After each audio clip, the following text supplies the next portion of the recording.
여러분 안녕하십니까? 11월 10일 수요일 뉴스가 있는 저녁을 시작합니다. 품귀 현상을 빚은 국내 차량용 요소수는 수입 물량과 군부대 예비 물량을 합쳐 2.5개월치가 확보됐다는 소식입니다. 수입 물품 가운데 특정 국가에 전적으로 의존하고 있는 물품이 4천여 개에 이릅니다. 이번 기회에 실태를 점검하고 수입선 다변화를 체계적으로 진행해야겠습니다. 뉴스가 있는 저녁 오늘 준비한 주요 내용을 안기령 앵커가 소개합니다. 전해주시죠. 예, 오늘의 주요 소식 정리해드립니다. 중국에서 발이 묶였던 요소 18,700톤의 국내 반입 절차가 시작됐습니다. 요소수 27,000리터를 실어오기 위해 호주에도 공군 수송기가 급파되면서 급한 불을 끄게 됐습니다. 민주당 이재명 대선 후보가 검찰 수사가 미진하면 대장동 특검을 수용할 수 있다고 밝혔습니다. 다만 국민의힘 윤석열 후보의 의혹도 포함돼야 한다고 강조했습니다. 국민의힘 윤석열 후보가 5.18 민주묘지를 방문해 전두환 옹호 발언 논란에 대해 사과했습니다. 하지만 반대하는 시민들이 막아서며 재단에 다가가지는 못했습니다. 고발사주 의혹을 수사하는 고위공직자범죄수사처가 손준성 검사를 8일 만에 다시 소환했습니다. 판사 사찰 의혹에 대해서도 조사가 진행됐을 것으로 보입니다. 첫 소식입니다. 더불어민주당 이재명 후보와 국민의힘 윤석열 후보가 후보 확정 이후에 처음으로 마주했습니다. 이 후보는 1대1 회동을 거듭 제안했지만 윤 후보 측은 선을 그었습니다. 김태민 기자의 보도입니다. 내년 대통령 선거 대진표가 확정된 이후 처음으로 민주당 이재명, 국민의힘 윤석열 후보가 얼굴을 마주했습니다. 반갑습니다. 역사적인 순간입니다. 정말 반갑습니다. 환한 얼굴로 악수를 나눈 두 사람. 윤 후보는 과거의 인연을 언급하며 공감대를 형성하려 했지만 우리가 20몇 년 전에 성남에서 이렇게 법정에서 자주 뵈던 이 후보는 기억이 나지 않는다고 대화를 마무리하며 묘한 긴장감이 감돌았습니다.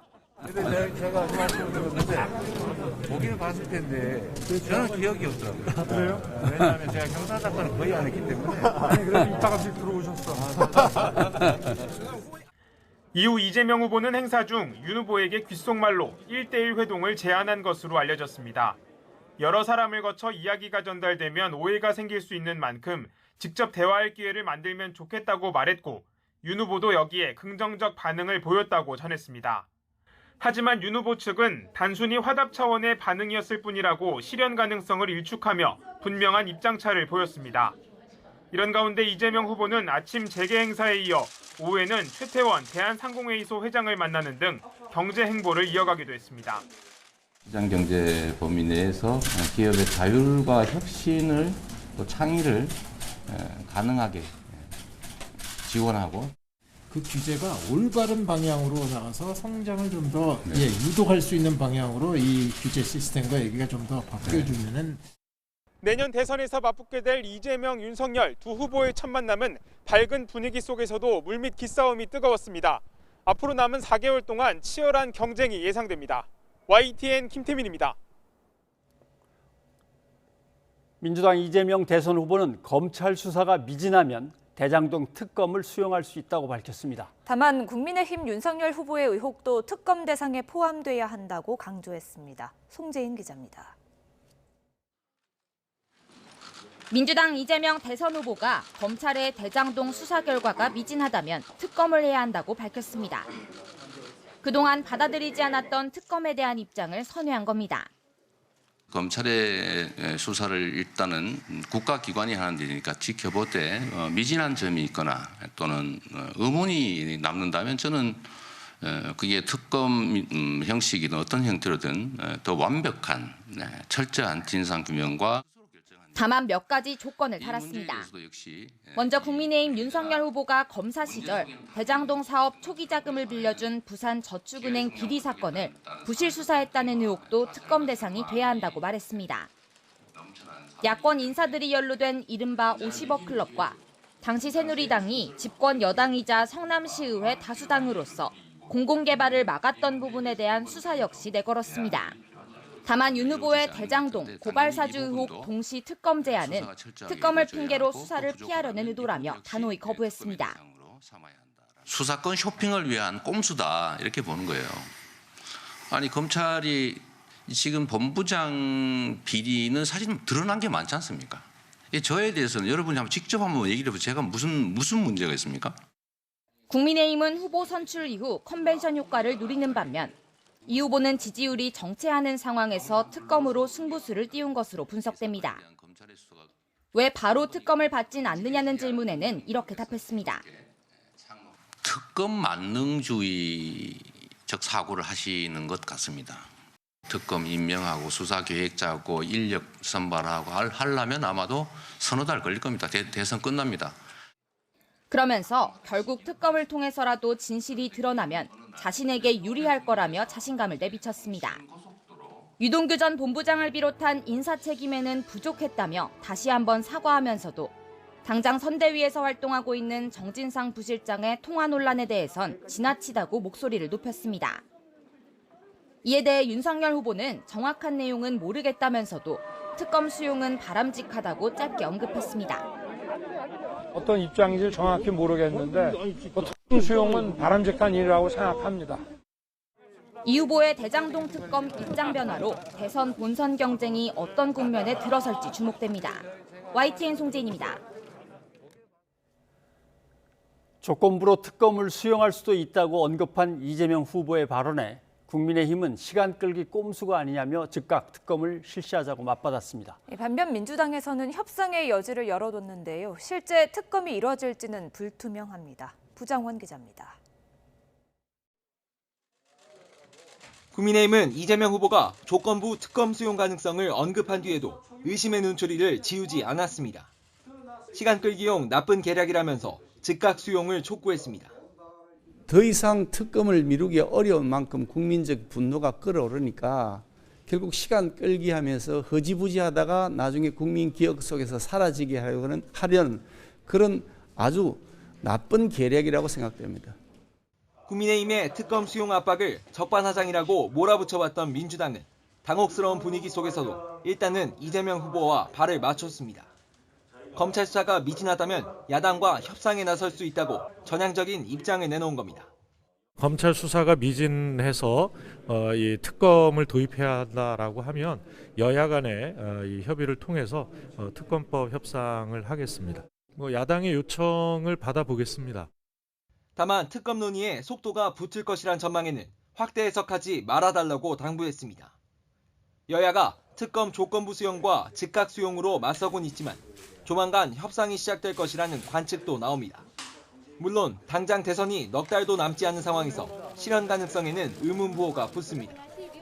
아무리 출범을 서둘러도 특검 인선과 수사 준비에 한 달은 걸리는 데다 수사 대상부터 범위까지 여야의 이해가 판이한 만큼 이걸 어떻게 좁히느냐도 숙제입니다.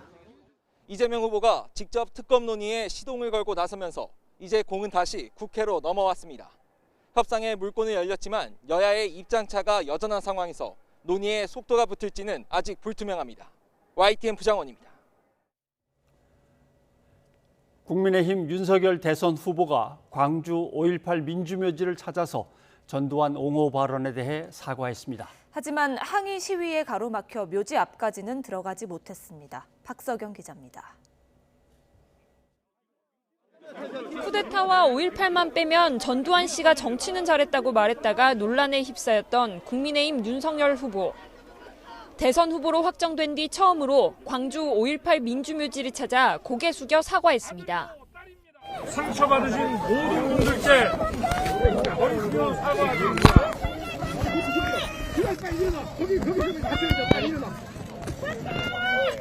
대한민국의 민주주의를 위해 피와 눈물로 희생하는 것을 똑똑히 기억하고 있습니다.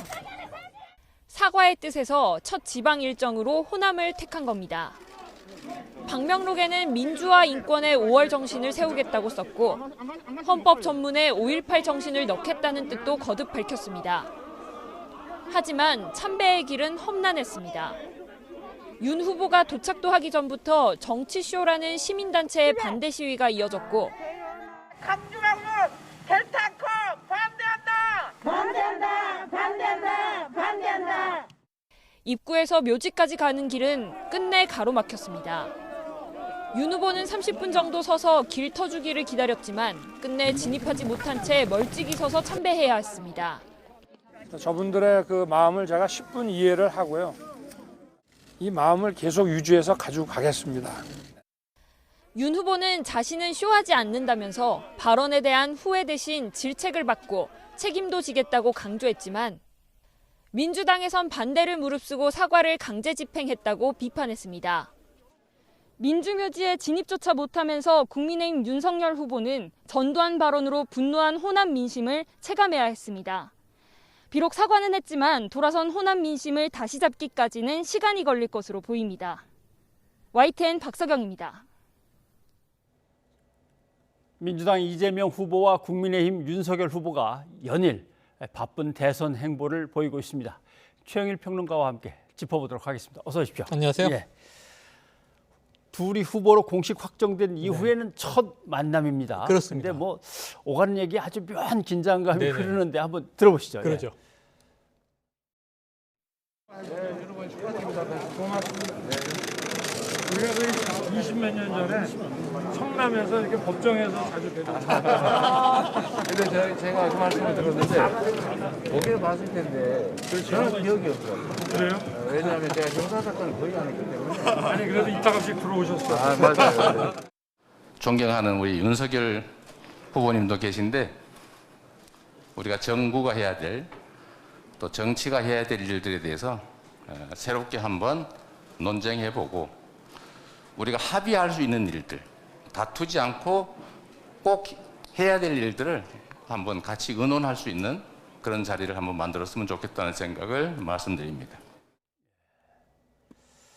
가끔은 먼발치에서 뵌 적이 있습니다. 네. 기억이 안 나는데 예. 뵀다니까 그러네 정도에서 이제 시작을 해서 네. 예. 어떻습니까 이 분위기? 근데 사실은 뭐 신경전이 미묘하게 있었다. 예. 긴장이 흘렀다. 뭐 그것도 사실인 건 맞는데요. 제가 생각했던 것보다는 상당히 훈훈한 편이었습니다. 예. 훈훈한 편. 20년 전 기억을 떠올리면서 대체로 윤석열 후보는요. 이 여권에서 자 우리 만나지 않았느냐. 식사도 하고 술도 마시지 않았느냐. 저는 그런 기억이 없습니다. 예. 이 얘기를 주로 윤 후보 쪽이 했던 인물인데 20년 전 기억을 되살리면서 성남의 법원에서 우리 자주 만나던 사이다. 이렇게 이거는 좀 이제 구면, 안면에 대한 회상이기 때문에 예. 친근감의 표시라고 봐야 되겠죠. 그럼 여기에 대해서 이제 오히려 이재명 후보가 형사 사건을 전 많이 안 해서 예. 기억이 없다.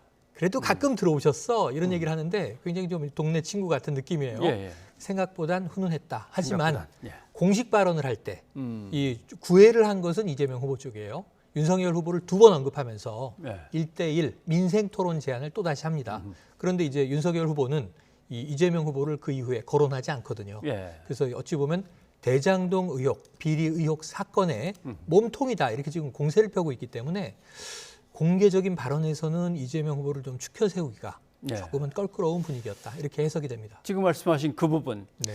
뭐 후보들끼리 좀 만나서 아주 치열한 뭐 쟁점이 될 거 아닌 것들은 좀 미리 조율도 네네. 해보고 서로 의견 교환도 합시다라고 하는데 글쎄요 뭐 이건 후보들마다 계산이 있는 거겠죠. 네, 그렇습니다. 그래서 이재명 후보는 지금 두 가지 분야의 전제가 있어요. 전방위 토론하다 보면 싸우게도 되고 언성도 높아집니다. 예. 자당 내의 경선 토론도 심각한데요.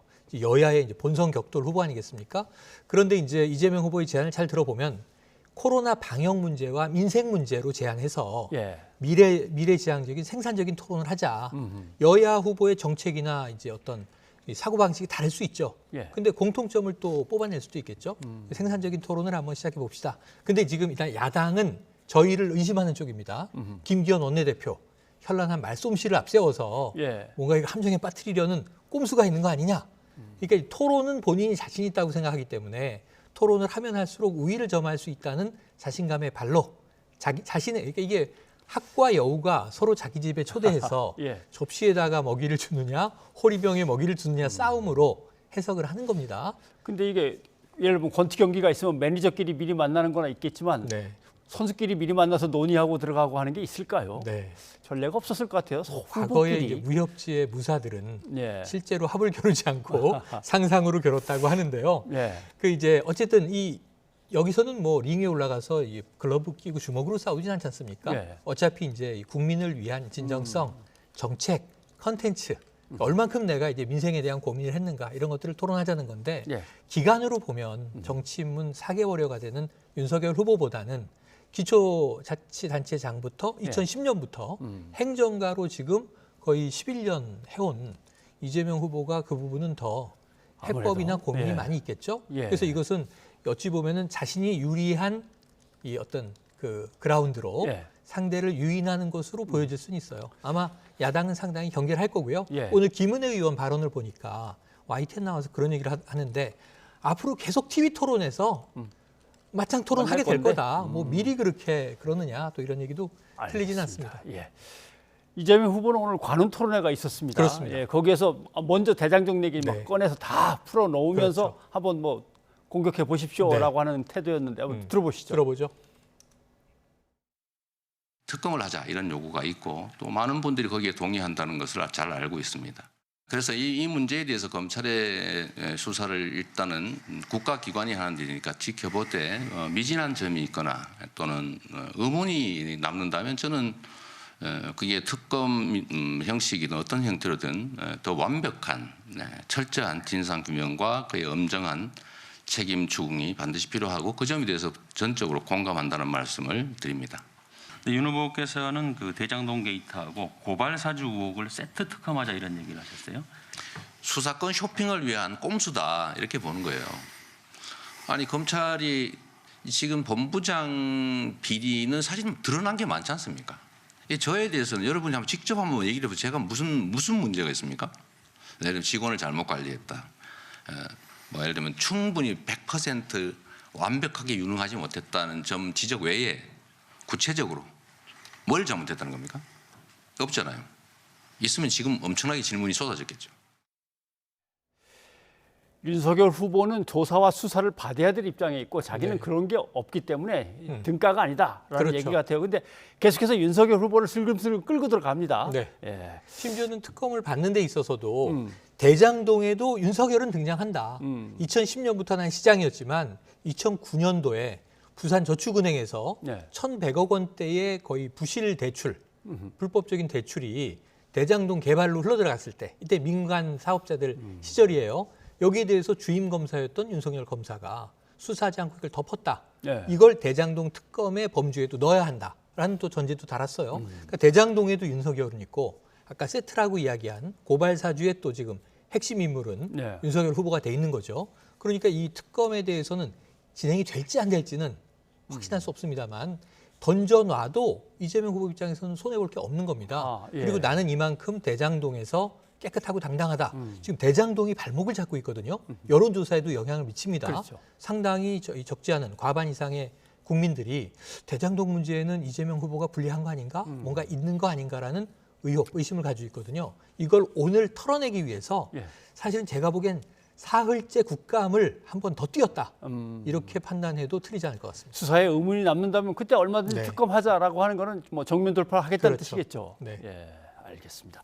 자, 윤석열 후보도 오늘 큰일을 하나 치렀습니다. 네. 예, 광주를 가긴 가야 되는데 하다가 드디어 오늘 이제 갔다 온 것인데 어떤 이야기, 어떤 상황이었는지 네. 한번 좀 보죠. 예. 예전과 달리 조금 더 안쪽으로 못 들어가셨는데 저기 안에 좀 항의하시는 분들 보고 어떤 생각이 드셨는지 궁금합니다. 저분들의 그 마음을 제가 10분 이해를 하고요. 제가 우리 5월의 영령들의 분양도 하고 참배했으면 더 좋았을 텐데 그래도 많은 분들이 협조해 주셔서 이 정도로 제가 분양은 못했지만 사과드리고 참배를 할 수 있었던 것이 참 다행이고 그렇게 생각하고 있습니다. 네. 네, 강 기자님. 이번 광주 방문을 두고 일각에서는 또 정치적 자작극 아니냐 이런 이야기도 들리고 있는데 이 부분에 대해서는 어떻게 생각하시는지? 저는 쇼 안 합니다. 저 후보님, 네. 그 오늘 오신 걸로 이게 사과가 다 끝났다고 생각하시나요? 아니면 앞으로 계속 제가 해보실 예정이신지? 조금 전에도 말씀을 드렸지만 이걸로 끝나는 것이 아니라 내가 이 마음을 계속 가져가겠다고 말씀을 드렸습니다. 네. 앞서 여러 차례 여태까지 했던 발언 중에 후회되는 건 없다라고 말씀을 해주셨는데 그 입장은 여전히 마찬가지신지요? 후회 문제가 아니라 발언이 잘못됐으면은 또 그 발언으로 다른 분에게 상처를 줬으면 거기에 대해서 질책을 받고 책임을 져야 되는 것이지 후회라는 게 의미가 없다는 말씀을 드리는 겁니다. 네, 저 정도의 메시지면은 네. 어떻게 뭐 성과가 있을 거라고 보십니까? 시간이 필요하죠. 시간. 네. 오늘 밤에 윤석열 후보의 SNS를 많이들 지켜볼 거예요. 예. 왜냐하면 지난번에도 유감 표명도 했고 송구하다고 사과도 했고 다 했어요. 공식적 공개적으로는. 그런데 엉뚱한 곳에서 이 사과는 진정한 것인가? 예. 그게 이제 개 사과, 사진, SNS 논란 아니겠습니까? 근데 오늘 사과는 전두환 옹호 발언한 게 아니다 결코. 나는 광주 정신을 소중히 여긴다. 그 가치를 존중한다. 헌법 전문에 넣자는 얘기도 했다. 뭐 이런 얘기도 이제 지금 야권에서도 나오는 거 아닙니까? 예. 보수층에서도 오늘 방명록에 이 민주와 인권을 연 5월 정신을 반드시 세우겠습니다. 예. 이렇게 썼어요. 그런데 이제 문제는 아까 결국은 분향을 못했어요. 예. 민주의 문은 겨우 사법경찰들의 이제 엄호하에 통과를 했는데 워낙 반대가 거세서 방명록에 지금 드린 말씀을 쓰고 추념탑까지는 가지 못하고 분향은 못했지만 거기서 묵념으로 참배를 하고 사과 발언을 하고 이제 돌아오게 된 것이죠. 예. 광주의 이 민심은 오늘 차가웠다. 호남도 마찬가지다. 그런데 이 5.18 문제가 호남과 광주만의 문제인가? 예. 부마 항쟁이 뭐 특정 지역의 민주화 운동인가요? 예. 그것 때문에 결국은 11.6이라는 대사태가 터집니다. 그러니까 이게 부마 항쟁이건 광주 항쟁이건 또는 서울 60 시민 항쟁이건 이 모든 것은 다 민주화 열망으로 공통돼 있는 거거든요. 그래서 사실은 전 국민에게 사과를 해야 되는 건데 예. 사과 내용은 딱 뭐 광주 시민, 주로 이제 호남인 이렇게 돼 있으면 이건 광주 정신을 오히려 또 지역에 가두는 게 되는 거죠. 예. 그래서 오늘은 시작일 뿐이고 그럼 정말 SNS는 오늘 다른 메시지는 없는가? 투 시그널이 문제예요. 예. 두 개의 시그널이. 지금도 대검 앞에는요. 예. 제가 어제 아침에 봤는데 자 전두환이 정치는 잘했다는 발언을 하는 윤 후보의 입을 막지 말라. 이건 윤 후보가 쓴 거 아니고 캠프가 쓴 것도 아니고 국민의힘 당이 쓴 것도 아니에요. 지지자가 써서 올린 건데 이거 철거하라고 하는 게 옳지 않습니까? 예. 그분은 전두환 옹호 발언이 진심이라고 믿는 지지자가 또 있는 거예요. 예. 지금 두 개의 시그널이 움직이는 혼란이 문제라 진정성이 훼손되니 그런 지지자들은 자제를 당부하는 것도 후보의 예. 역할이다. 이런 생각을 아무튼 해봅니다. 뭐 이번에 분양 못했으면 뭐 앞으로 유세 때문에 계속 그쪽으로 가야죠. 가야 되니까 네, 가야죠. 갈 때마다 예. 시간을 내서 어떻게든 계속 용서받고 들리고 들리고 인정받을 하면 뭐 때까지 가야 될 됩니다. 거라고 생각이 되는데 아무튼 호남의 지지율이 사실은 윤석열 후보가 한 10몇 % 정도 네. 이렇게 되던 것이 어떤 조사에서는 쑥 올라오기도 올랐습니다. 하고 네. 이걸로 변화가 조금씩 생겨날지 모르겠어요. 어쨌든 이제 이 사과를 공개적으로 한 거니까 예. 여론에 반영이 될 것 같습니다. 반대하는 입장은 또 그만큼 거세도 지금 여야 후보 모두 이제 비호감도가 높은 상황인데 그게 좀 바뀌진 않을지라도 컨벤션 효과 플러스 어쨌든 광주를 갔다. 안 가는 것보다는 10배 낫죠. 그리고 사과 안 하는 것보다는 낫죠. 또 다른 잡음을 일으키지 말아야죠. 그런 관리가 지속돼서 사과가 그래도 진정성이 있다 없다의 여론이 반반쯤 될 때쯤이면 윤석열 후보는 상당히 지지율을 예. 리드하고 가고 있을 분위기예요. 민주당은 이게 컨벤션 효과하고 반짝 효과다. 근데 문제는 이게 지금 뒤집어지거나 다시 붙지 않으면 패착이 올 수 있습니다. 그래서 오늘 관훈클럽 토론에서 예. 대장동 특검 수용 발언까지도 하게 된 거고요.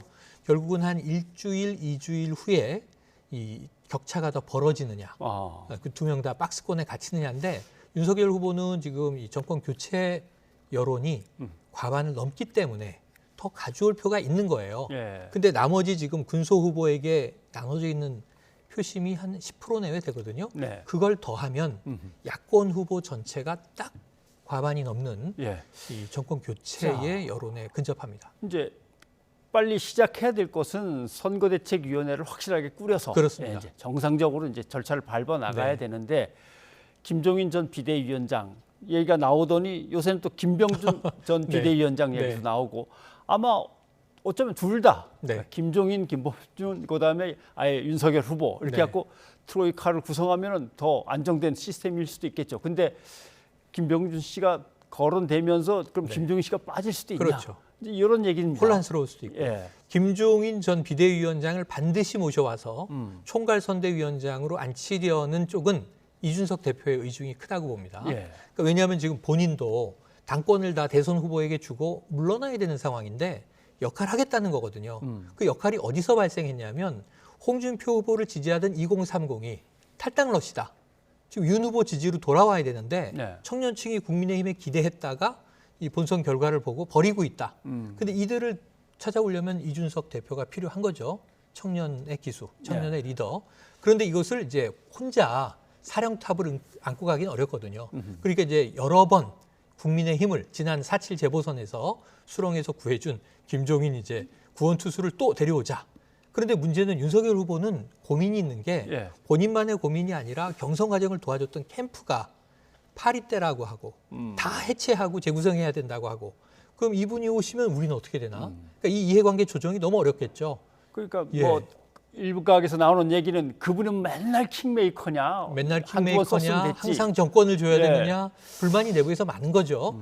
그러다 보니까 지금 이 광화문 팀이나 서초동 팀이나 이렇게 불리는 윤석열 캠프 내부에서 반론이 거세다.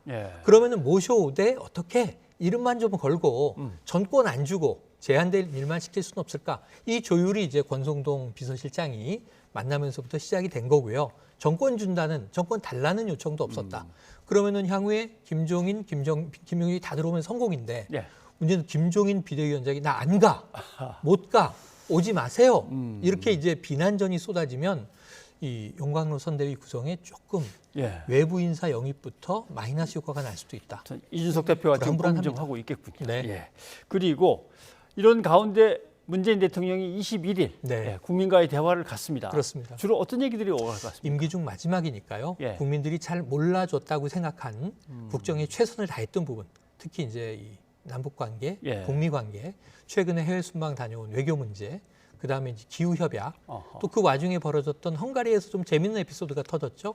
탈원전, 원전 이 문제 등에 대해서 문재인 정부의 기조, 대통령의 입장을 좀 또렷하게 밝힐 것 같고요.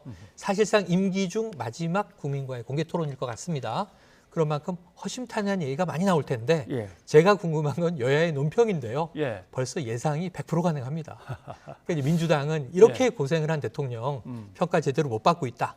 그런데 레임덕이 없는 또 유일한 대통령인 것도 사실이에요. 그런데 이제 야당에서는 본인 하고 싶은 말만 했다라고 또 굉장히 평가절하할 거거든요. 논평은 뻔해 보이는데 국민들에게 직접 좀 마음을 울리는 대통령의 이제 메시지가 나올지 그 대목을 우리는 지켜봐야 되겠죠. 국민들과 함께하는 거니까 지금 아마 신청을 이제 받게 될 겁니다. 질문을 막 받고 있습니다. 질문도 받게 되고 오늘 여기까지 하겠습니다. 고맙습니다. 고맙습니다. 윤석열 국민의힘 대선 후보의 부인 김건희 씨를 둘러싼 허위 이력 논란이 계속되고 있습니다. 김 씨는 지난달 2004년 서울대 강사에 지원하며 제출한 이력서에 대해 허위 의혹이 제기되자 이름이 비슷한 학교를 잘못 기재한 단순 실수라고 해명했는데요. 그런데 서울대뿐 아니라 수원여대와 국민대에도 허위 이력을 제출했다는 의혹이 추가로 제기됐습니다. 뉴스가 있는 저녁이 입수한 지난 2007년 김 씨가 수원여대 겸임교수 임용 당시 제출한 이력서입니다. 김 씨는 경력사항에 영락여고에서 미술교사, 정교사로 근무했다고 적었는데요. 하지만 서울시 교육청에 따르면 김 씨는 영락여고가 아닌 영락여상에서 정교사가 아닌 강사로 근무한 것으로 드러났습니다. 지난 2014년 국민대 겸임교수에 지원하며 제출한 이력서도 논란입니다. 경력사항에 한국폴리텍 일대학 강서 캠퍼스 부교수로 기재되어 있는데요. 확인 결과 부교수가 아닌 산학 겸임교원과 시간 강사로 근무한 것으로 나타났습니다. 이력서에 적힌 학력도 논란입니다. 서울대 경영학과 석사라고 적었지만 김 씨는 서울대 경영대학원이 아닌 서울대 경영전문대학원에서 경영전문 석사를 받은 것으로 확인됐습니다. 서울대 학측에 따르면 경영학 석사와 경영전문 석사는 엄연히 다르고요. 이 둘을 명확히 구분해 기재하도록 되어 있습니다. 김 씨는 지난 2015년 언론 인터뷰에서 대학에서 서양화를 전공했고 서울대 경영대학원에서 석사 학위를 받았다고 자신을 소개했는데요. 윤 후보 역시 지난 2019년 인사청문회에서 김 씨가 서울대 경영대학원에서 석사 학위를 받았다고 답변했습니다. 배우자의 페이스북 홈페이지에는요. 서울 내셔널 유니버시티에서 공부했음 이렇게 돼 있네요. 이게 맞나요? 뭐 마지막에 서울대에서 경영학 석사가 마지막 정화입니다. 경영학 석사예요? 네. 정식 석사. 경영대학원에서 2년 코스로 석사학위를 받았습니다. 네. 서울대에서 서울대 경영대학원에서 그 석사 그 증명서 한번 내보세요. 네. 와 정말 그 이제 이거 한번 하기가 이렇게 힘드네요. 네?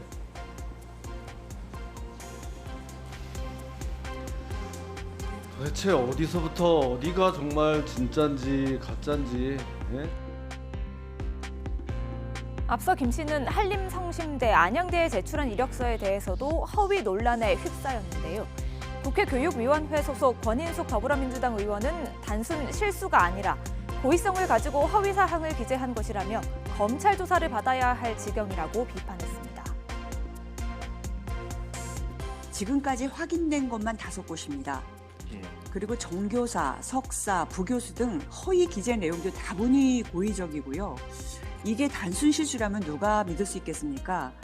명백한 범죄 행위입니다. 그러니까 대통령이 되겠다고 나선 사람의 배우자가 이런 식으로 자기 이력을 허위로 셀프 업그레이드 해온 사실이 밝혀졌는데 뻔뻔하게 선거운동을 하겠다고 나설 수 있을까요? 어떤 국민이 신뢰할 수 있을까요?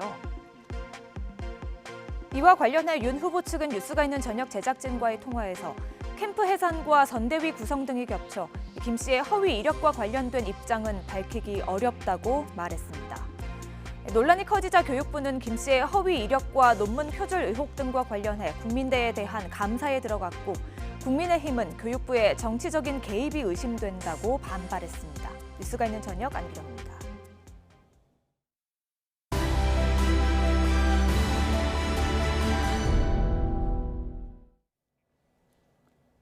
검찰이 조국 전 법무부 장관 일가에 대한 과거 수사 과정이 적절했는지 따지기 위해서 잇따라 감찰 조사에 나섰습니다. 여야 모두에 민감할 수밖에 없는 사안이라 대선 전국에서 어떤 변수로 작용할지 초미의 관심입니다. 우철희 기자가 취재했습니다. 이른바 조국 수사에 대해 먼저 감찰에 착수한 건 서울고등검찰청입니다. 대검찰청으로부터 관련 진정을 넘겨받아 옛 서울중앙지검 조국 수사팀의 수사가 적절했는지를 들여다보고 있습니다. 당시 수사팀이 사모펀드 의혹을 수사하면서 조국 전 법무부 장관 관련 부분만 수사하고는 정작 배후로 지목된 자동차 부품업체 익성 등의 수사는 소홀히 했다는 민원의 진위 확인에 주력하는 것으로 전해졌습니다. 조국 수사 감찰 진정 민원은 대검찰청에도 접수됐습니다. 조국 전 장관 부부의 자산관리인으로 알려진 김경록 씨가 검찰 조사 과정에서 강압에 의해 자백을 회유당했다는 내용으로 국민신문고에 낸 진정이 조사 대상입니다. 김 씨는 조 전 장관의 부인 정경심 교수의 컴퓨터와 하드디스크를 숨겨준 증거 은닉 혐의가 유죄로 인정돼 징역 8개월에 집행유예 2년이 확정됐습니다. 애초 법무부에 접수된 진정이지만 중앙지검이 수사 기록을 법무부에 제출할 수 없다는 입장을 밝히면서 결국 대검에 이첩됐습니다. 대검 감찰부는 법무부와 중앙지검으로부터 받은 근거 자료들을 검토해서 직접 감찰할지 이미 관련 수사 감찰에 들어간 서울고검에 내려보낼지를 조만간 결정할 것으로 보입니다. 대검 반부패 강력부장으로 조국 수사를 지휘했던 한동훈 사법연수원 부원장을 비롯한 당시 수사팀은 치졸한 보복, 표적 감찰 등 격앙된 반응을 보이고 있습니다. 반면 법무부와 대검, 서울고검은 통상의 절차에 따랐을 뿐이라는 입장입니다. 그러나 이번 감찰 결과는 대선 시기와 맞물려 진행되면서 적잖은 파장이 예상됩니다.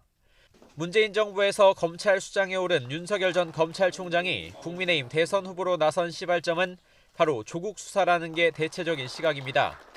윤 후보는 당시 법과 원칙에 따른 수사를 강조하면서 정권과 여권의 대립각을 세웠고 극한 갈등 끝에 결국 중도에 물러난 뒤 현재 제1야당의 대선 후보가 됐습니다. 현 정권 그리고 제1야당 대선 후보가 함께 맞물린 사안이다 보니 조국 수사 감찰 결과가 언제 어느 쪽에 손을 들어주느냐에 따라 선거에 미칠 영향도 만만치 않을 전망입니다. YTN 우철입니다.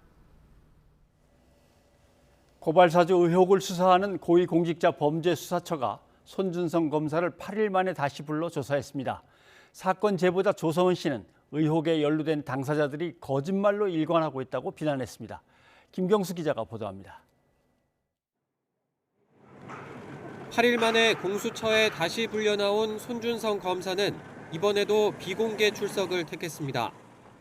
1차 조사 때처럼 공수처 관용차를 타고 그대로 가림막 시설 안으로 들어갔습니다. 손 검사는 지난해 4월 대검찰청 수사정보정책관 근무 당시 여권 인사에 대한 고발장 작성을 지시하고 이를 국민의힘 김웅 의원에게 보내 당에 전달되도록 했다는 의혹을 받고 있습니다.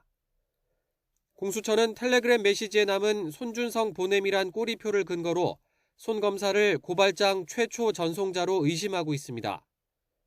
첫 조사도 이 꼬리표가 붙은 경위에 집중됐지만 손 검사는 대부분 기억이 나지 않는다며 혐의를 부인한 것으로 알려졌습니다. 특히 누군가 보내온 걸 반송해도 손준성 보냄 꼬리표가 생길 수 있다고 반박했습니다. 2차 조사 역시 고발장 작성자와 전달 경위를 밝히는 게 우선으로 첫 조사 이후 공수처가 새로운 물증을 확보했는지가 무엇보다 관심입니다. 지난 3일 김웅 의원 소환 조사와 수일째 이어온 대검찰청 감찰부 등 압수수색에서 손 검사 측 주장을 깨트릴 유의미한 단서를 확보했을 가능성도 있기 때문입니다. 손 검사에 대한 구속영장 재청구나 윤석열 국민의힘 대선 후보 등 당시 검찰 윗선에 대한 수사 확대 여부도 2차 조사가 분수령이 될 가능성이 큽니다. 같은 날 별도의 고소사건 조사를 받기 위해 경찰에 나온 사건 제보자 조성은 씨는 당사자들이 거짓말로 일관하고 있다고 작심 비판하기도 했습니다. 자범들이나 하는 저런 행위들을 애써 이제 뭐 그들의 직책 때문에 포장해 주실 필요가 없다고 생각하고요. 김웅 의원은 모든 순간을 거짓말을 하고 있습니다. 고발 사주 의혹이 우선 수사 대상이긴 하지만 공수처가 최근 윤 후보를 추가 입건한 판사 사찰 의혹에 대해서도 손 검사를 상대로 조사를 벌였을 가능성도 제기됩니다.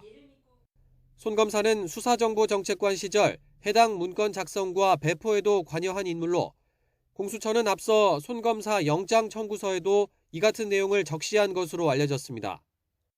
공수처는 손 검사 진술 내용을 분석한 뒤 추가 소환 여부나 신병 처리 방향부터 결론을 낼 방침입니다. YTN 김경수입니다. 네, 고발사주 의혹을 수사하고 있는 공수처가 오늘 손준성 검사를 다시 불렀습니다. 이 사건의 제보자인 조성은 씨도 오늘 경찰에서 고소인 조사를 받았습니다.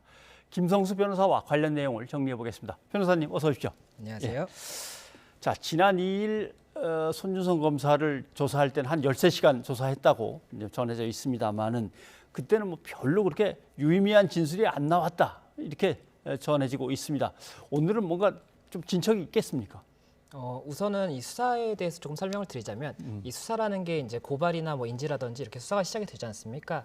그러면 이 피의자를 바로 부르는 것이 아니라 주변에 뭐 물증이라든지 아니면 참고인들 이런 사람들을 불러서 전체적인 틀을 잡고 그리고 나서 이제 피의자를 한번 불러봅니다. 그래서 이 피의자가 혐의를 인정을 한다고 하면 거기서 이제 수사가 인정을 했으니까 바로 뭐 기소가 된다든지 이렇게 되는 것인데 부인을 하는 경우에는 일단은 이런 질문들을 다 준비해 놓은 것들이 있지 않습니까? 이 질문들에 대해서 답을 받아보고 그리고 이 답에 대해서 뭐 이 부분을 또 부인할 부분이라든지 보충할 부분이라든지 이런 것들이 있다 그러면 추가적인 물증이나 이런 조사를 통해서 확보를 한 다음에 다시 한번 부르게 되는 거거든요. 이 수사라는 게 그렇기 때문에 처음에 부인을 하는 피의자에 대해서는 큰 틀을 잡는 것이고 두 번째 조사에서 이제 조금 더 세세하게 들어간다 이렇게 볼 수가 있기 때문에 그리고 이 처음에 큰 틀을 잡는 것이 중요한 부분이 처음에 한번 부인을 했던 부분이 있다라고 한다면 이후에 세세하게 들어갈 때는 이 부분 모순되게 말을 할 수가 없어요. 그래서 지금 현재 언론 보도에서는 뭐 유의미한 뭐 좀 이야기가 나오지 않았다 이런 이야기가 나오고 있지만 이 공수처 입장에서는 전략적으로는 일단은 큰 틀에서의 답변을 받았기 때문에 유의미할 수도 있다 이렇게 볼 수가 있을 것으로 보이고 오늘 같은 경우에는 이제 2일날 조사가 있었고 8일 만에 다시 불렀기 때문에 이 부분 관련해서 일단은 가장 중요한 부분은 3일날 김웅 의원이 일단은 또 한번 조사를 받았지 않습니까? 그리고 이제 공동 피해자로 지금 이렇게 좀 조사가 진행되고 있기 때문에 이 김웅 의원의 진술과 이 간극이 있는 부분이 있다고 한다면 이 부분을 조금 세세하게 파고들지 않았을까? 그리고 그 부분에서 만약에 모순점이 나왔다라고 한다면 그 부분이 조금 유의미한 증거가 나왔다 이렇게 볼 수 있지 않을까 생각이 듭니다. 1차 조사와 2차 조사 사이에서 가장 큰 일이 있다면 말씀하신 김웅 의원 조사한 거하고 또 하나는 대검 감찰 쪽을 압수수색해서 거기서 예전에 감찰했던 자료를 갖고 온 게 있습니다. 공수처가. 이것도 뭔가 중요한 내용의 어떤 근거가 되거나 아니면 수사의 실마리를 풀어갈 수 있는 어떤 기초가 되겠습니까? 예, 지금 또 이야기가 나오고 있는 부분들 중에 하나가 이 대검 감찰부에서도 이 고발 사주 관련해서 어떤 비위가 있었는지 이걸 감찰을 계속 진행을 하고 있었지 않습니까? 그리고 이 부분 이제 최근에 압수수색을 함으로써 공수처에서 미처 이렇게 확보하지 못한 증거들이라든지 이런 부분들이 추가로 이제 조금 공수처에 전달이 됐을 수가 있습니다. 다만 이 부분 관련해서 유의미한 증거가 있을지 여부에 대해서는 만약에라도 감찰부에서 유의미한 증거가 나왔고 이로 인해서 비위가 나왔다라고 한다면 어떠한 처분을 했을 가능성이 크거든요. 그런데 아직까지는 그런 처분을 하지 않았었지 않습니까? 그렇다면은 아직까지 감찰부에서도 유의미한 증거가 없었다라고 볼 수가 있을 것으로 보이고 그렇기 때문에 이 부분이 이번 조사에서 뭐 당연히 언급이 되고 확인이 되겠지만 유의미한 증거가 감찰부에서 공수처로 전달됐다 이렇게 보기에는 조금 어렵지 않을까 생각이 됩니다. 물론 조사를 받는 입장에서 자기의 어떤 방어권이 있으니까 불리한 진술이면 안 할 수도 있고 한데 앞에 자기 휴대폰이 놓여 있는데 그 비번을 열면 되는데 그걸 끝까지 안 여는데 이건 진짜 열 수 없는 겁니까? 어떻게 해야 될까요, 이건? 이게 최근에 이제 이런 좀 유명한 형사 사건 같은 경우에 보면은 다 이 핸드폰 비밀번호가 굉장히 조금 쟁점이 되거든요. 그런데 이 안드로이드 폰, 뭐 저희가 쓰는 뭐 갤럭시라든지 이런 것들은 비밀번호를 이야기하지 않는다고 하더라도 이 전자적으로 풀 수가 있어요. 그래서 이제 핸드폰 내용에 접근을 할 수가 있는데 이 다른 이제 해외에선 이 핸드폰 같은 경우에는 이게 암호를 모르면 국내에선 이걸 풀 수 있는 기술이 없습니다. 그렇다 보니까는 이걸 풀지 않으면 이 핸드폰 내에 있는 정보에 접근을 할 수가 없고 그렇다 보면 수사가 진척이 안 되는 부분이 생길 수가 있거든요. 그래서 문제가 되는 것인데 이게 또 뭐가 문제냐면 만약에 핸드폰을 숨겼다든지 아니면은 없앴다 이렇게 된다면 증거인멸의 우려를 이유로 해서 구속영장이 발부가 된다든지 이런 사유가 될 수가 있는데 핸드폰 자체는 제출이 됐지 않습니까? 그럼 이 핸드폰이 없어지진 않을 거거든요. 비밀번호를 말해주지 않는다고 하더라도. 그래서 뭐 구속영장 발부나 이런 게 쟁점이 안 되기 때문에 결국은 이 부분 어떠한 불이익을 주기는 조금 부적절할 수 있는 뭐 이제 좀 인권의 문제가 생길 수가 있는 거지 않습니까? 그렇다 보니까는 계속해서 이제 이게 쟁점이 되고 있고 이번 같은 경우에도 비밀번호 알려주지 않아서 좀 진행이 안 되고 있다고 하는데 이게 다른 사람도 아니고 검사이다 보니까 그러면 검찰에서도 만약에 피해자가 이렇게 한다 그러면 굉장히 조금 불이익을 주려고 생각을 할 수 있는 부분이거든요.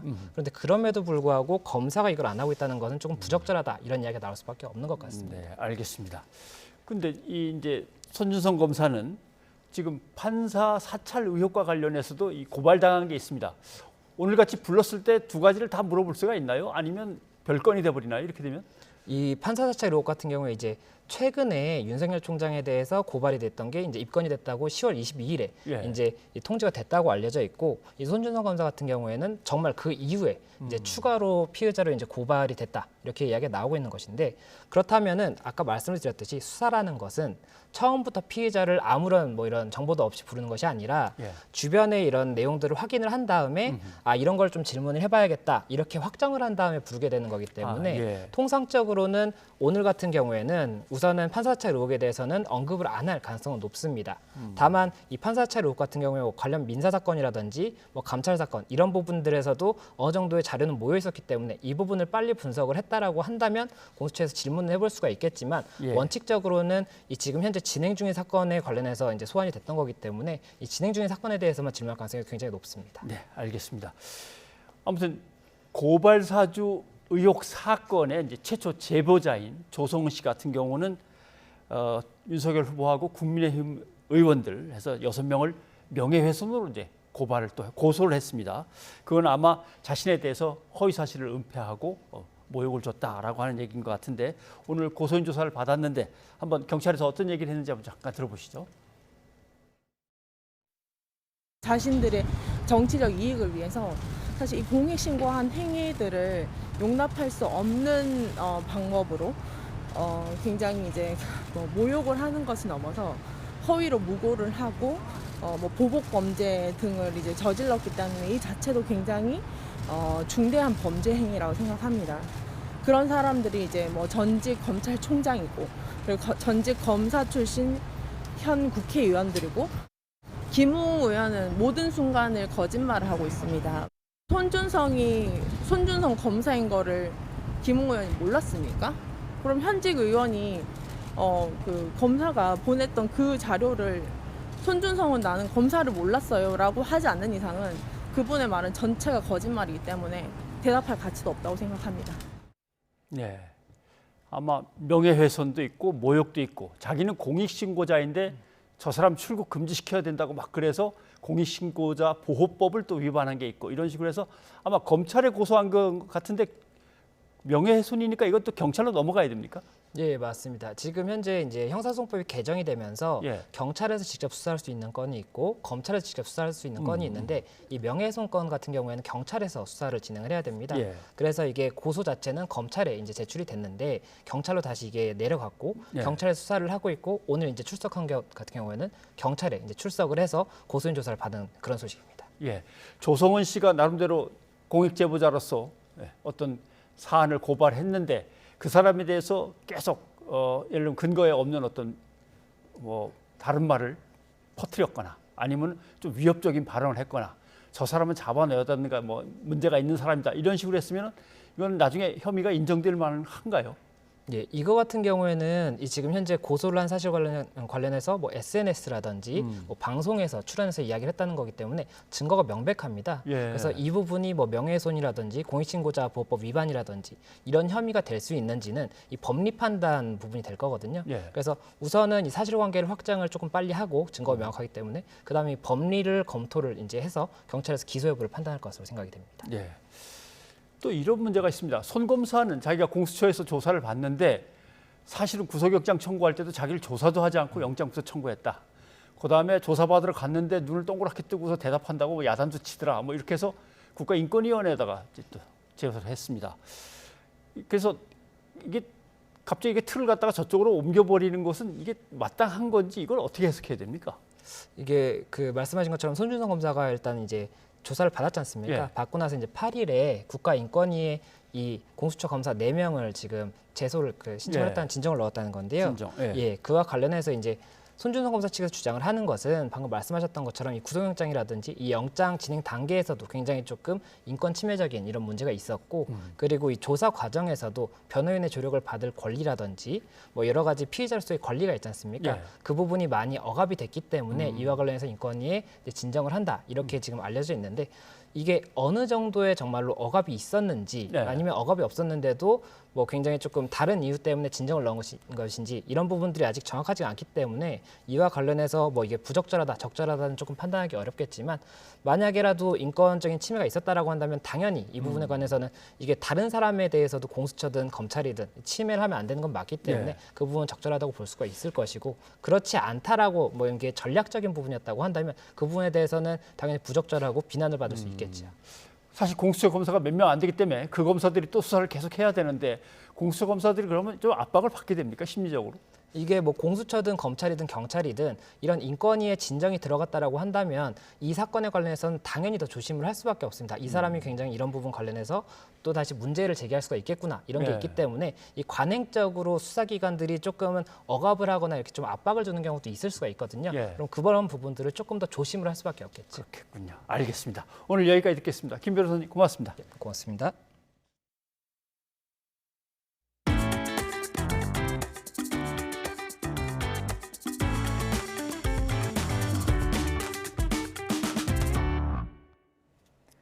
중국 측에 묶여있던 요소 18,700톤의 국내 반입 절차가 시작됐습니다. 이 가운데 일부는 우리나라로 출발했습니다. 홍주혜 기자입니다. 중국산 요소 수급에 비상이 걸리자 우리 정부는 국내 반입을 앞당기기 위해 중국 측과 다양한 경로로 소통했고 첫 결과물이 나왔습니다. 외교부는 우리 기업들이 이미 계약한 18,700톤에 대해 수출 절차를 정상적으로 진행할 것을 중국으로부터 확인받았다고 밝혔습니다. 요소 2만 톤 정도가 대기 상태였는데요. 그 협의가 잘 돼서 이게 아마 조만간 해결이 될 것 같습니다. 그러면은 한 2만 톤 정도면은 상당 부분 이런 어려움을 해소할 수 있을 걸로 생각이 됩니다. 이 가운데 현재 가장 시급한 차량용 요소는 1,300톤, 국내에서 한 달에서 2달 정도 쓸 수 있는 물량입니다. 오는 18일쯤 300톤이 먼저 출항한 뒤 이르면 이달 말에서 다음 달 초에 전체 물량이 국내에 도착할 전망입니다. 이와 별도로 이미 지난 9월 말 계약을 마쳤지만 발이 묶여있던 요소 2,700톤이 중국 청도항을 출발했습니다. 정부는 이와 함께 베트남 업체에서 요소 5,000톤을 확보해 다음 달 국내로 들여오기로 했습니다. 당장 급한 불은 끈 모양새지만 요소를 안정적으로 수급하기 위한 근본적 해결책은 아직 나오지 않은 상황입니다. 때문에 정부는 중국에 대한 수입 의존도를 낮추면서 대체 수입처를 찾는 노력도 계속해 나갈 계획입니다. YTN 홍주혜입니다. 네, 이렇게 중국 측과 계약했던 요소가 차례로 들어올 것이라는 소식에 관련 업계는 다행이라는 반응입니다. 다만 임시 방편에 불과하다며 근본적인 대책이 마련돼야 한다는 목소리도 나오고 있습니다. 권남기 기자입니다.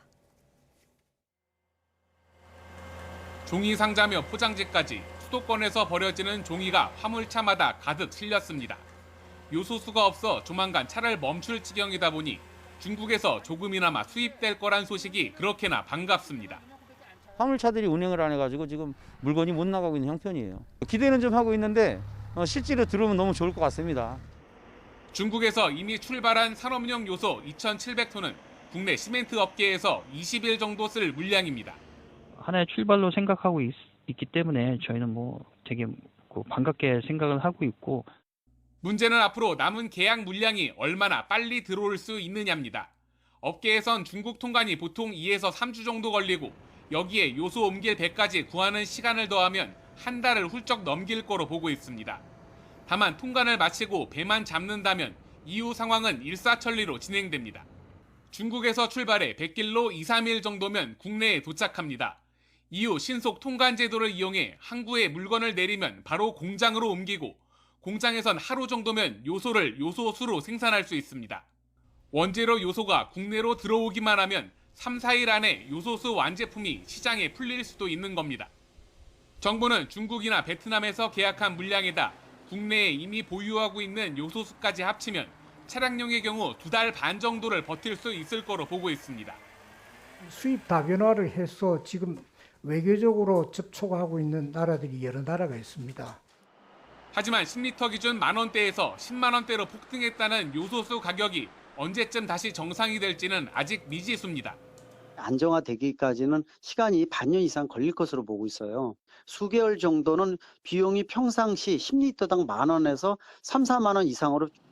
아직은 기존 수출과 국내 비축분으로 버티는 수준에다 새로운 수입처 찾기 역시 뚜렷한 성과가 없는 만큼 요소수 대란은 당분간 계속될 거로 보입니다. YTN 권남기입니다. 국회에서도 요소수 사태와 관련해 공방이 이어졌습니다. 이런 가운데 문재인 대통령은 오는 21일 생방송 국민과의 대화에 나섭니다. 백종규 기자가 보도합니다. 내년도 청와대 예산안 심사를 위한 국회 운영위원회 전체 회의가 열렸지만 요소수 품귀 사태와 관련한 질문이 먼저 쏟아졌습니다. 요소수 대란 문제는 경제안보, 공공안전, 물류민생과 직결된 사안입니다. 관련해서 어떠한 대책을 추진하고 계십니까? 청와대는 중국에서 이미 계약된 18,700톤을 이용하면 3개월 정도 차량용으로 공급이 가능하다고 설명했습니다. 장기적인 대책도 언급했습니다. 그런 라인들을 또 다시 살리는 거, 그거와 더불어서 제2 요소수와 같은 제2, 제3의 다른 것들도 같이 좀 보고 그 대책을 내놓을 겁니다. 야당 의원들은 요소수 부족 사태가 미리 예견됐음에도 정부의 대처가 뒤늦었다며 비판의 목소리를 높였습니다. 정부가 너무 무관심했고 무책임하고, 왜냐하면 하우가 없습니다. 하우. 어떤 방법으로 어떻게 할 것인가가 국민들에게 보여준 게 없고 국민들에서 불안해하고 있는 거 아니겠습니까? 유 실장은 뼈아픈 부분이지만 그래도 굉장히 빨리 대응을 잘해왔다는 점을 강조했습니다. 좀 더 일찍 우리가 이런 것을 예견을 하고 준비를 해왔더라 하면 아쉬움은 있습니다. 비싼 수업료 냈다 생각하겠습니다. 예. 국민의힘은 문재인 대통령의 딸 다혜 씨의 청와대 관저 거주와 관련해서도 날을 세웠습니다. 또 법 위반이 없다는 청와대의 해명을 놓고 공감 능력이 떨어진다고 비판을 이어갔습니다. 심지어는 이제 아빠 찬스다 이런 좀 비난까지 있기 때문에 좀 그러한 부분에 있어서는 좀 국민들의 소리를 정확히 대통령께 전달해 주시면 좋겠다 그렇게 생각합니다. 하지만 유 실장은 대통령과 그 가족 역시 사적인 영역을 보호받아야 한다고 반박했습니다. 말씀하신 대로 지금 거기 살고 있다는 걸 전제하고 말씀하시는데 그것도 제가 확인을 해드릴 수 없다라고 말씀드렸고요. 문 대통령은 오는 21일 100분 동안 생중계로 진행되는 국민과의 대화를 앞두고 있는데 여기에서도 요소수 사태와 가족 관련 논란은 이어질 것으로 보입니다. 문 대통령이 국민과의 대화에 나서는 것은 지난 2019년 11월 이후 2년 만입니다. 남은 임기 6개월 동안의 국정 운영 구상에 대해 설명하는 자리가 될 텐데 국민들의 궁금증을 얼마나 해소할 수 있을지 주목됩니다. YTN 백종규입니다. 제가 직접 가서 직접 만나서 직접 타보겠습니다.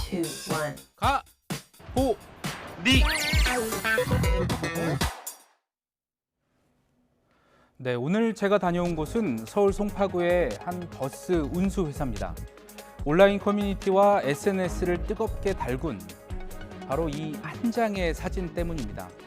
버스 기사가 보는 단말기인데요. 공지사항, 서울시 운수사 이렇게 메시지라고 되어 있고요. 내용은 라디오 방송, 바로 안에는 교통방송이라고 적혀 있는데 절대 틀지 말 것이라고 되어 있습니다. 지난 8일 서울시 혹은 운수회사에서 교통방송을 틀지 말라고 공지한 내용으로 볼 수 있겠죠. 왜 교통방송 라디오를 틀지 말라고 공지했는지 해당 운수회사를 찾았습니다. 이 회사는 서울 송파와 강남권을 중심으로 하는 버스 노선 5개를 운영하고 있는데요. 문제의 버스 역시 복정역과 압구정동을 왕래하는 버스였습니다. 버스회사 관계자는 교통방송 라디오 소리가 너무 크다는 민원이 발생해서 운수회사에서 자체적으로 운행하던 버스에 공지한 내용이라고 해명했습니다. 그러면서 표현에 오해의 소지가 있었던 점은 인정했습니다. 교통방송 라디오 소리가 이거 너무 크다. 응? 그래서 이거 듣기도 싫은데 소리가 이래 큰데 이거 라디오 틀면 안 되는 거 아니냐. 그렇게 항의를 좀 하셨습니다. 20자 이상 들어가지가 않습니다.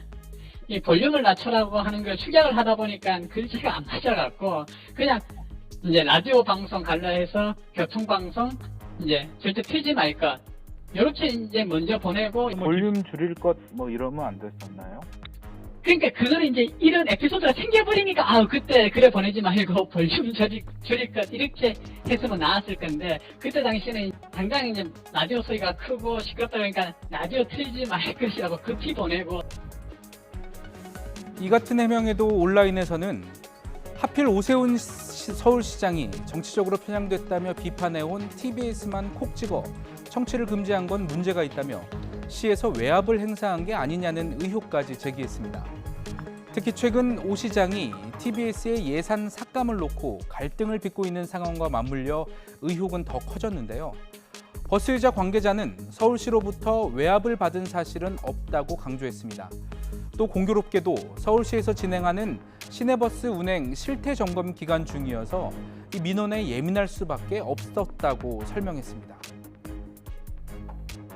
뭐 서울시 쪽 이야기를 듣거나 그런 건 그런 게 있어서 저희가 차량이 107대가 있는데 만약 그런 의도가 있다고 하면은 107대 전체한테 다 보내지 왜 25대만 특정해서 보냈겠습니까? 서울시 교통정책과 관계자도 해당 공지사항을 올린 적이 없다면서 해당 공지를 하달했다는 주장은 사실이 아니라고 밝혔습니다. 앞서 오 시장은 재정 독립을 이유로 내년 TBS 출연금을 올해 375억 원에서 123억 원 삭감한 252억 원으로 편성해 시의회에 예산안을 제출했는데요. 특히 TBS 라디오본부 예산은 62억 5천여만 원에서 60억 원 이상이 깎인 2억 4천만 원에 불과하고 이 중 라디오 프로그램 진행자 비용이 포함된 FM 방송 제작 운영비 항목은 39억 4천여만 원에서 1억 5천여만 원으로 줄었습니다. 청취율 1위 프로그램 뉴스공장의 진행자 김어준 씨 등의 출연료를 전액 삭감했다는 평가가 나오는 이유입니다. 예산안은 시의회, 소관 상임위와 예산결산 특별위원회를 심의를 거친 뒤 본회의에서 의결되는데요. 서울시의회 일정을 보니까 TBS 예산안을 다루는 문화체육관광위원회의 심의는 오는 19일부터 시작됩니다. 더불어민주당이 다수를 점하고 있는 시의회에서 예산안을 어떻게 처리할지 TBS 예산안 논란과 함께 시민들의 관심도 커지고 있습니다. 지금까지 뉴스가 있는 저녁 양시창입니다.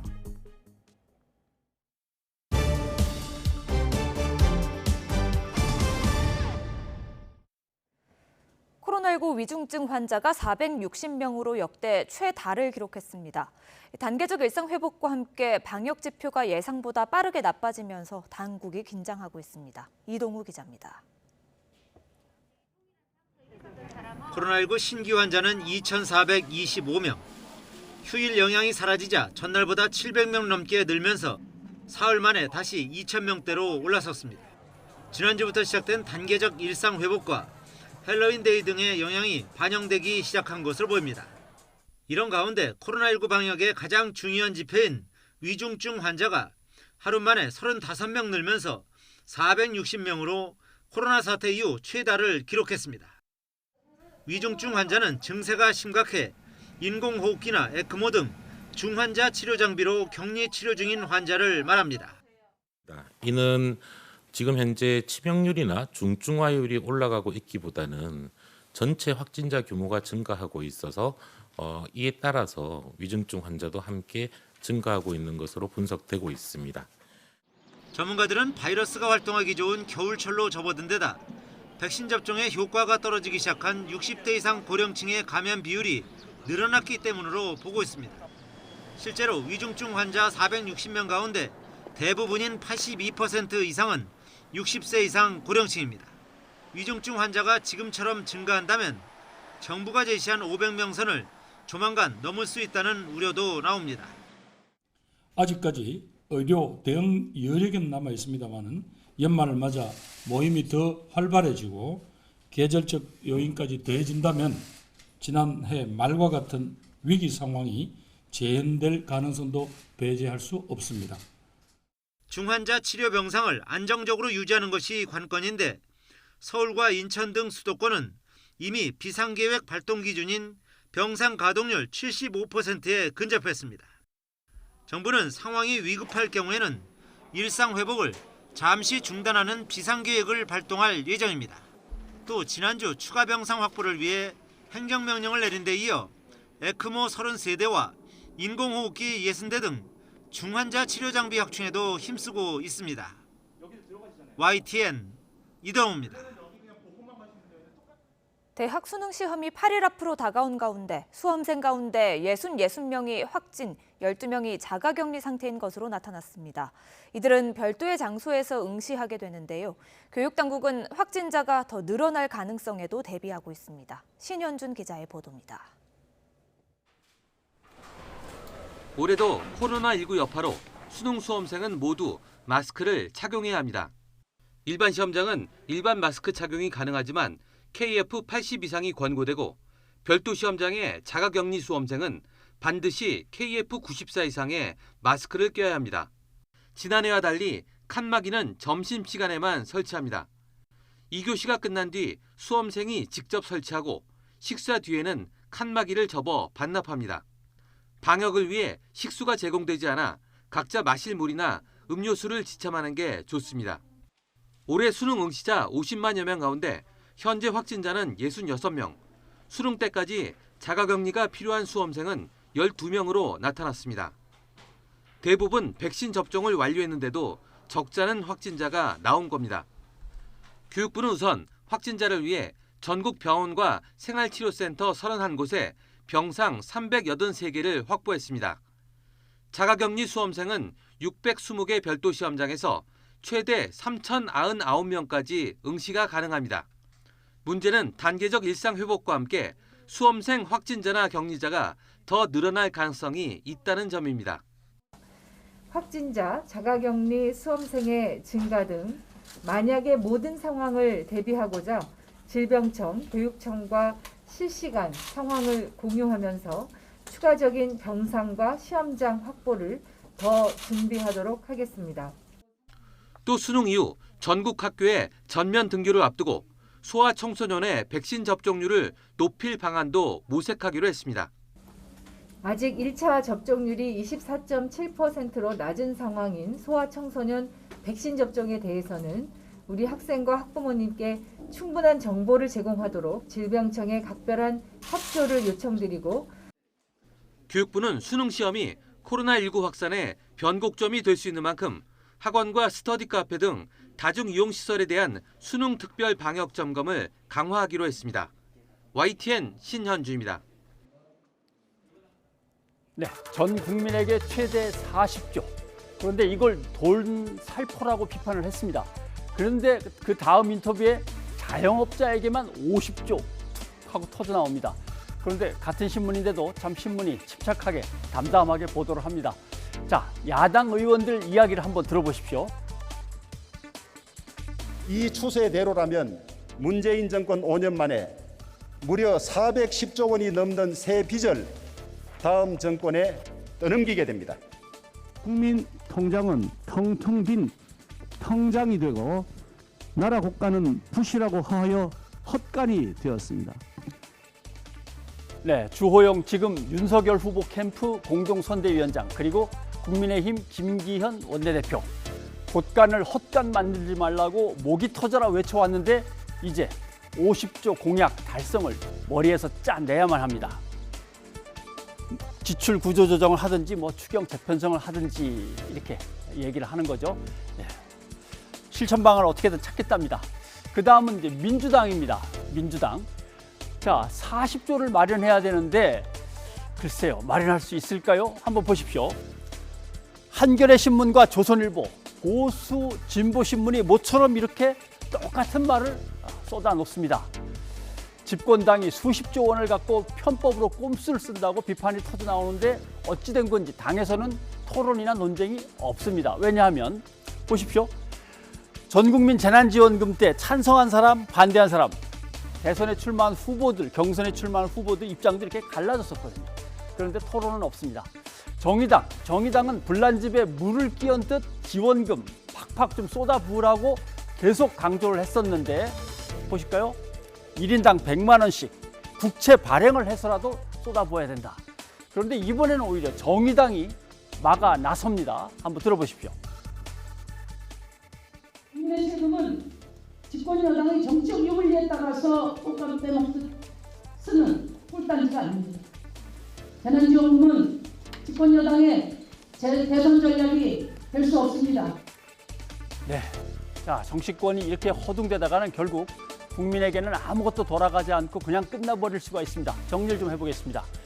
단계적 일상회복으로 들어갔기 때문에 이 상황이 감안돼야 됩니다. 그리고 손실보상, 재난지원금 어느 게 옳은 건지 아니면 둘 다 옳은 건지 둘 다 옳다면 어느 게 더 가치가 있기 때문에 무엇을 더 먼저 해야 되는 건지. 그런데 또 하나 문제. 그런데 이러다가 5차 대유행이 터지면서 더 길어지면 어떻게 될까? 이것도 감안해야 되는 거고요. 여기서 우왕좌왕하다가 제대로 못하면 다음번 위기 상황에서 국가 정책이 신뢰를 완전히 잃게 되는 것도 생각해 봐야 됩니다. 변상욱의 앵커 리포트였습니다. 시청자 여러분의 의견 소개해드립니다. 네, 수사냐 특검이냐 놓고 계속 논란이 있죠. 6192님, 대장동과 고발사주 의혹 둘 다 수사 결과 보고 난 다음에 부족하면 특검합시다 하셨습니다. 예, 그리고 요소는 차량이나 산업 외에도 농업에도 사용되고 있는데요. 6365님, 요소 품귀 사태로 비료까지 바닥나서 살 수가 없습니다. 이제 괜찮아질까요? 하셨습니다. 네, 유튜브를 통해서 하늘위로님, 요소수가 다시 들어온다고 하니까 정말 다행입니다. 곤란 겪었던 분들이 모두 한숨 돌리셨길 바랍니다 하셨습니다. 예, 여기까지 여러분의 의견 소개해드렸습니다. 올해 첫눈은 지난해보다 한 달이나 빨리 찾아왔습니다. 네, 아직 산은 가을산인 듯한데 흰눈이 덮고 말았습니다. 화면으로 만나보시죠. 저희는 내일 다시 인사드리겠습니다. 여러분 고맙습니다.